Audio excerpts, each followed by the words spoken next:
प्रेम से बोलिए भगवान सत्यनारायण की जय। श्री सत्यनारायण की कथा का उल्लेख स्कंद पुराण में मिलता है। भगवान सत्यनारायण कथा के अध्यायों में बताया गया है कि किस प्रकार संकल्प को भूल जाने से और प्रसाद का अपमान करने से सत्यनारायण भगवान के कोप का सामना करना पड़ता है और सत्य का पालन न करने से भी कई प्रकार की समस्याएं आती है। इसी के साथ जो भक्त सत्य का साथ देते हैं, भगवान सत्यनारायण सदैव उसका साथ देते हैं। जो भक्त जन पूर्णिमा के दिन भगवान सत्यनारायण की कथा का श्रवण करते हैं, भगवान सत्यनारायण का ध्यान करते हैं, उसे श्री हरि विष्णु की असीम कृपा प्राप्त होती है। इस कथा का श्रवण और पाठ जीवन में सुख समृद्धि और शांति दिलाता है और विविध प्रकार से समस्याओं से मुक्ति भी दिलाता है। तो प्रिय भक्तगणों, आज हम इसी विश्वास और श्रद्धा के साथ इस पवित्र कथा का प्रसन्न चित्त मन से श्रवण करेंगे ताकि सत्यनारायण भगवान की कृपा से हम सभी के जीवन में सुख शांति बनी रहे। तो सबसे पहले भगवान सत्यनारायण का ध्यान करते हैं, जिनका स्वरूप शांति पूर्ण है, जो शेष नाग की सैया पर विराजमान है, जिनकी नाभि में कमल है, जो समस्त सृष्टि के आधार है, जिनके नेत्र कमल के समान सुंदर हैं, जो संसार के सभी भय का नाश करके प्राणियों के लिए पालनहार हैं। श्री लक्ष्मी जी जिनके चरण दबाती है, समस्त देवता जिनके आगे नतमस्तक हैं, ऐसे भगवान श्री सत्यनारायण को कोटि कोटि प्रणाम। प्रेम से बोलिए सत्यनारायण भगवान की जय। पौराणिक कथा के अनुसार एक समय नैमिषारण्य तीर्थ में शौनक आदि 88,000 ऋषियों ने श्री सूत जी से कहा, हे प्रभु, इस कलयुग में वेद विद्या रहित मनुष्यों को प्रभु भक्ति किस प्रकार मिलेगी और उनका उद्धार कैसे होगा? हे मुनिश्रेष्ठ, कोई ऐसा तप कहिए जिससे थोड़े समय में ही पुण्य प्राप्त हो और मनोवांछित फल मिले। ऐसी कथा को सुनने की हमारी इच्छा है। सर्वशास्त्र ज्ञाता श्री सूत जी बोले, हे वैष्णवों में पूज्य, आप सब ने प्राणियों के हित की बात की है। अब मैं उस श्रेष्ठ व्रत को आप लोगों से कहूँगा जिस व्रत को नारद जी ने श्री लक्ष्मी नारायण भगवान से पूछा था और लक्ष्मीपति ने मुनि श्रेष्ठ नारद जी से कहा था। सो ध्यान पूर्वक सुनो। एक समय योगी राज नारद जी दूसरों के हित की इच्छा से अनेक लोकों में घूमते हुए मृत्युलोक में आ पहुँचे। यहाँ अनेक योनियों में जन्मे हुए प्रायः सभी मनुष्यों को अपने कर्मों के अनुसार अनेकों दुखों से पीड़ित देखकर सोचा कि किस यत्न के करने से निश्चय ही प्राणियों के दुखों का नाश हो सकेगा। ऐसा मन में सोचकर देवर्षि मुनि श्री विष्णु लोक को गए। वहाँ श्वेत वर्ण और 4 भुजाओं वाले देवों के ईश नारायण को देखकर, जिनके हाथों में शंख, चक्र, गदा और पद्म थे तथा वरमाला पहने हुए थे, स्तुति करने लगे। हे भगवान, आप अत्यंत शक्ति से संपन्न हैं, मन और वाणी भी आपको नहीं पा सकती। आपका आदि मध्य और अंत भी नहीं है। आप निर्गुण स्वरूप सृष्टि के आदिभूत और भक्तों के सभी दुखों को नष्ट करने वाले हैं। आपको मेरा नमस्कार है। नारद जी से इस प्रकार की स्तुति सुनकर भगवान श्री विष्णु बोले, हे मुनि श्रेष्ठ, आपके मन में क्या है? आप किस काम के लिए यहाँ आए हैं? निसंकोच कहिए। तब नारद मुनि बोले, प्रभु, मृत्यु लोक में सब मनुष्य जो अनेकों योनियों में पैदा हुए हैं, अपने अपने कर्मों के द्वारा अनेकों प्रकार के दुख से व्यतीत हैं। हे नाथ, यदि आप मुझ पर दया रखते हैं तो बतलाइए कि उन मनुष्यों के सब दुखों को कैसे थोड़े से प्रयत्न से ही दूर किया जा सकता है। तब श्री भगवान विष्णु बोले, नारद जी, मनुष्यों के भलाई के लिए आपने बहुत अच्छी बात पूछी है। जिस काम के करने से मनुष्य मोह से छूट जाता है, वह मैं कहता हूँ। ध्यान पूर्वक सुनो। बहुत पुण्य देने वाला स्वर्ग और मृत्यु लोक दोनों में दुर्लभ एक अत्यंत उत्तम व्रत है। आज मैं प्रेम वश होकर तुमसे कहता हूँ, श्री सत्यनारायण भगवान का यह व्रत अच्छी तरह विधि पूर्वक करके मनुष्य धरती पर आयु पर्यंत सुख भोग कर मरने पर मोक्ष को प्राप्त होता है। श्री भगवान के वचन सुनकर नारद मुनि बोले, हे भगवान, उस व्रत का क्या फल है, क्या विधान है और किसने यह व्रत किया था और किस दिन इस व्रत को करना चाहिए? विस्तार पूर्वक कहिए भगवान।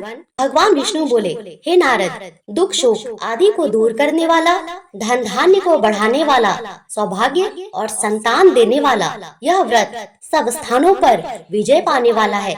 भक्ति और श्रद्धा के साथ किसी भी दिन मनुष्य श्री सत्यनारायण की प्रातः काल के समय ब्राह्मणों बंधुओं के साथ धर्म परायण होकर पूजा करे, भक्ति भाव से नैवेद्य केले का फल, शहद, घी, दूध और गेहूं का आटा सवाए लेवे। गेहूं के अभाव में साठी का चूर्ण भी ले सकते हैं और सब पदार्थों को भगवान को अर्पण कर दे तथा बंधुओं सहित ब्राह्मणों को भोजन कराए। इसके पश्चात स्वयं भोजन करे। रात्रि में नृत्य, गीत आदि का आयोजन कर रात्रि जागरण कर भगवान सत्यनारायण का ध्यान करते हुए समय बिताए। इस तरह व्रत करने पर मनुष्य की इच्छा निश्चित ही पूरी होती है। विशेष रूप से कलिकाल में भूमि पर यही मोक्ष का सरल उपाय है।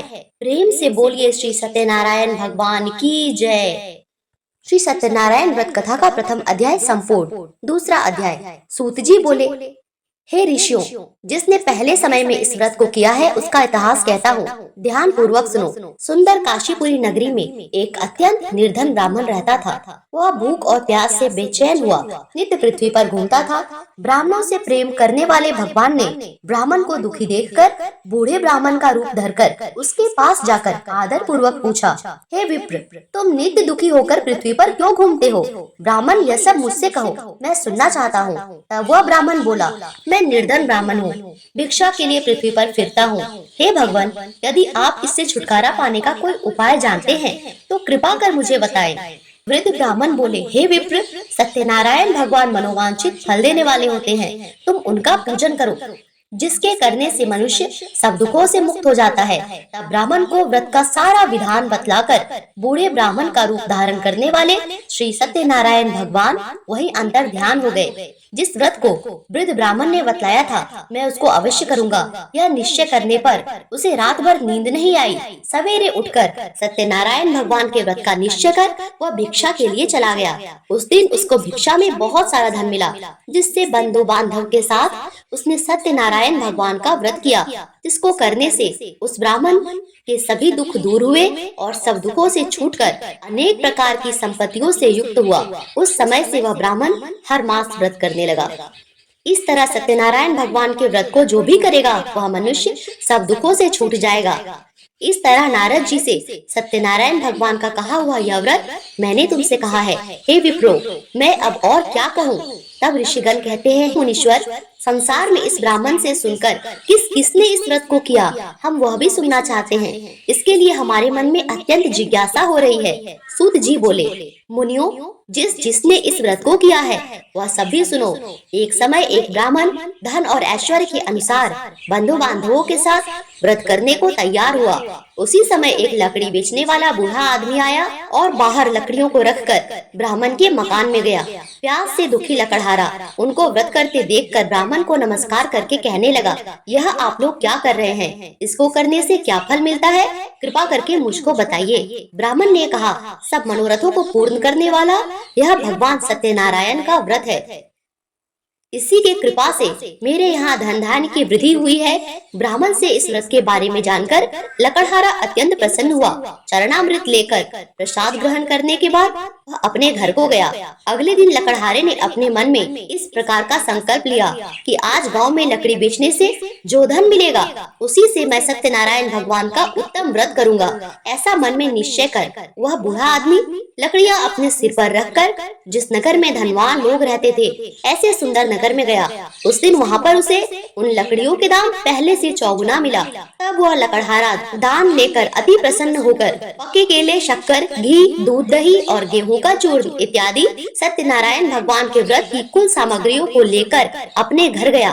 फिर उसने अपने परिवारजनों को बुलाकर विधि विधान के साथ भगवान का पूजन और व्रत किया। उस व्रत के पुण्य प्रभाव से वह बूढ़ा लकड़हारा पुत्र, धन आदि से युक्त हुआ और संसार के समस्त सुख भोग कर अंत में बैकुंठ लोक को चला गया। बोलो श्री सत्यनारायण भगवान की जय। श्री सूत जी बोले, ब्राह्मणों, इस प्रकार मैंने आप लोगों से भगवान सत्यनारायण के व्रत को कहा, जिसे करके मनुष्य सभी दुखों से मुक्त हो जाता है। कलयुग में तो भगवान सत्यनारायण की पूजा विशेष फल प्रदान करने वाली होती है। भगवान विष्णु का ही एक रूप सत्यनारायण भगवान होते हैं। कलयुग में सनातन भगवान विष्णु ही सत्यव्रत रूप धारण करके सभी का मनोरथ पूर्ण करने वाले होते हैं। जो भी मनुष्य इस व्रत कथा को पढ़ता है, सुनता है, भगवान सत्यनारायण की कृपा से उसके सभी पाप नष्ट हो जाते हैं। इसीलिए सभी को सत्यनारायण भगवान की कथा अवश्य पढ़नी या सुननी चाहिए। इसी से इस युग में कल्याण होगा। इसी के साथ यह पावन कथा समाप्त हुई। प्रेम से बोलिए भगवान सत्यनारायण की जय।